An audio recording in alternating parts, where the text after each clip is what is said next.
Mental health could be more threatening than HIV, cancer, or the current COVID-19, yet a lot of people are suffering in silence without a clue on how best they can set themselves free from the chains controlling their thoughts, feelings, emotions, and behaviors. It is more disturbing to note that people around those suffering from mental health issues have no idea on how best they can set their loved ones free. Hello and welcome to my YouTube channel. On this platform, we are going to be focusing on the three main areas of concern in social work, which are micro, mezzo, and macro. So micro in social work focuses on an individual's thoughts, feelings, emotions, and behaviors. The way someone thinks affects how they feel, affects how they're even going to conduct themselves when they are with other people. This also goes to affect their confidence and self-esteem. And then mezzo in social work, we are looking at the immediate contacts of an individual who are easily affected by the behavior of that person. And in this case, we are looking at the family, the workplace, and the school. The family remains the smallest and central unit in social work, and most of our efforts will be on the family. You find out that if a caregiver or parent is not mentally stable, it manifests in how they interact with their children. That's when we hear cases of children bullying each other at school. It would have started mostly in the home. If a parent or caregiver is also not having a healthy lifestyle at home, it can also manifest at work. The way they interact with other colleagues can not be a healthy relationship. This is because the lifestyle at home is not a healthy one, and then it goes on to affect other people, the ones they spend most of their time with. And then macro in social work, we are now looking at the broader picture. In this case, we look at the community, we look at the country, we look at the world at large. What are the issues that affect us globally? So macro is all about developmental issues. We're looking at phenomena, we're looking at pandemics.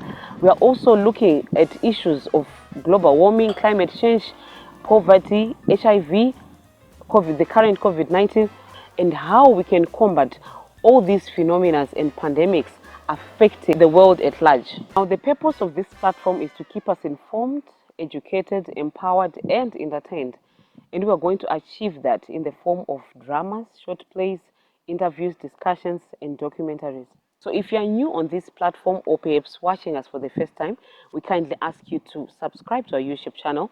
Also click our Facebook link so that you don't miss on important messages that we post here on. So before we start posting anything, today we are just going to give you a random overview of social work so that we have an appreciation and understanding of the important work that is done by social workers wherever we are watching from.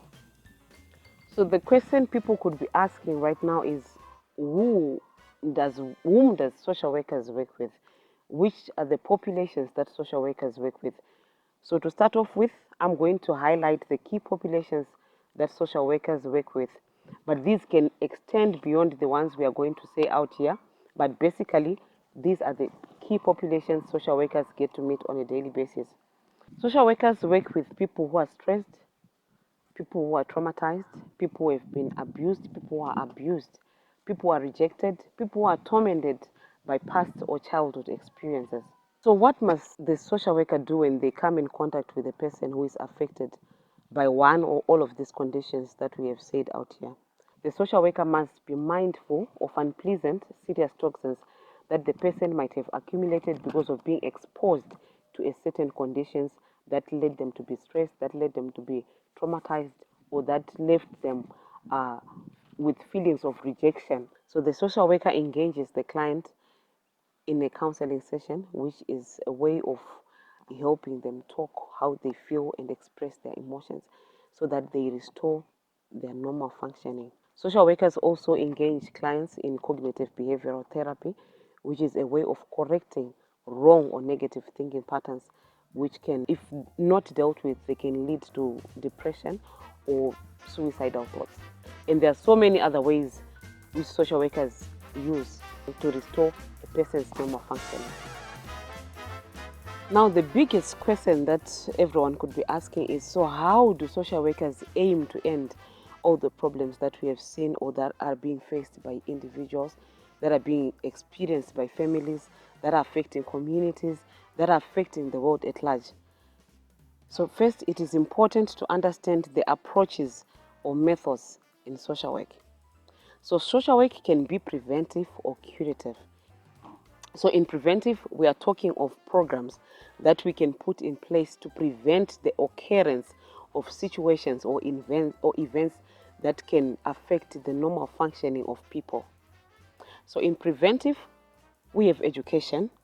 When people are educated of their rights, when people are attain some form of education, they have confidence, they are sure of themselves, which means they cannot be intimidated easily, they cannot be taken advantage of, and even if they are abused, they will know how important it is for them to come out in the open and so that they maintain a healthy lifestyle.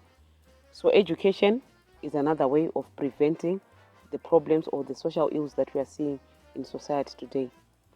We also have development of policies that protects people, that protects the rights of people. People should be aware of their rights. People should be educated on their rights.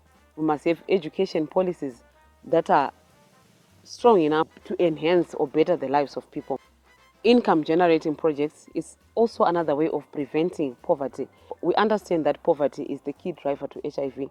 So when people are taught on how they can generate income using the available resources that they have so that they don't engage in sexual activities, we have young people who are engaging in early sexual abuse because they need someone to pay their school fees, they need someone to buy them phones or lotions.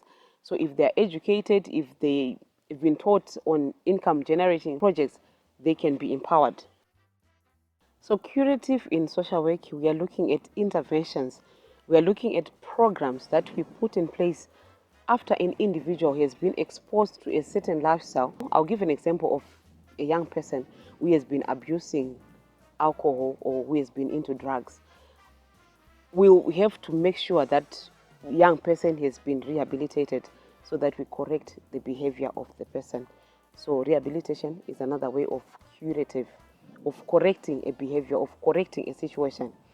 I'll give an example of maybe a young person who was impregnated while they were in school. As a way of correcting the situation and prevent maybe further occurrence, that child can be put into life skills development, which will help her to be self-sustaining and not indulge in sexual activities as a way of getting money or as a way of surviving. So in both preventive and curative methods of social workers aim to end all the social ills that are affecting individuals, families, and communities today. Now we want to look at the important roles of social workers, both in preventive and curative methods or approaches of social work. It is important for us to understand the important roles social workers have in our communities. So social workers advocate for the rights of people. They advocate for services, for maybe recreational facilities for young people in places where they are staying. So advocacy is another important role of social workers. Social workers educate people on the importance of their health, why it's important to get tested for HIV, why it's important to take your medication, why it's important to have a healthy lifestyle. Social workers educate people on why it is important to get early booking of your pregnancy. Social workers educate people on the implications of child marriages. They educate people on issues of abuse so that people are aware, so that when they experience any form of abuse, they'll be aware that I have to do something about this. They also educate people on climate change, on what is climate change, on global warming, so that people are aware of the importance of trees. And on that issue, we've made a video on the Peace Hub on the importance of trees as a way of combating global warming and climate change. So I kindly encourage you to look out for that video so that you have a better understanding on how we can combat global warming and climate change by planting trees. Social workers counsel people, they give counseling to people who are stressed, people who are traumatized, people who having those conditions we spoke of previously. So counseling is another role of social workers. Social workers do research. They do a lot of research in areas that affect the lifestyles of people. So social workers also participate in developmental programming. So in essence, they inspire people, they mentor young people. They have so many roles that they can apply in both curative and preventive approaches or methods of social work. That's why social work is called an eclectic profession or chameleon-like profession, which means it changes itself to suit the user.